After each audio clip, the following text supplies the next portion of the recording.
ফুল। সুখলতা রাও।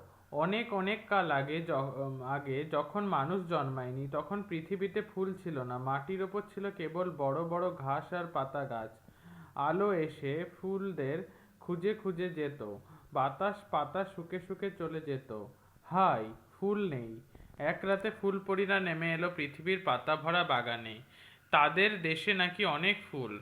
তারা ফুলের পাপড়ির পোশাক পরে ফুলের মধু খায়।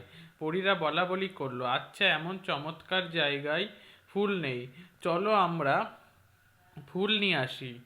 বলে তারা সকলে মিলে তাদের দেশ থেকে অনেক ফুলের বীজ নিয়ে এলো। সেই সব বীজ ছড়িয়ে দিল মাঠে মাঠে বনে বনে। সেই বীজ থেকে গাছ গজালো। তারপর গাছে গাছে দেখা দিল নানা রঙের ফুলের কুঁড়ি। সেই কুঁড়ি ফুটলো সাদা, নীল, হলদে, লাল, বেগুনি ফুলে। ছেয়ে গেল বন। আলো এসে তাদের গায়ে হাত বুলিয়ে দিল। বাতাস তাদের দুলিয়ে দিয়ে দিয়ে গেল। মৌমাছিরা ছুটে এলো মধু খেতে। এখনো নাকি ফুলপরীরা নেমে আসে পৃথিবীতে। যেখানে মানুষরা থাকে সেখানে নয়। রাত হলে, চাঁদ উঠলে তারা গভীর জঙ্গলের ভিতরে নামে, সারা রাত ফুলবনে হাত ধরাধরি করে নাচে।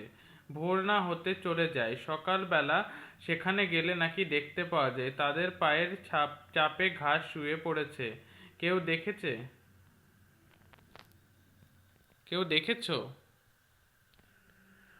সুখলতা রাও উপেন্দ্রকিশোর রায়চৌধুরীর জ্যেষ্ঠ কন্যা। রায়চৌধুরী পরিবারের সাংস্কৃতিক আবহাওয়াতে তার সাহিত্যিক প্রতিভা বিকশিত।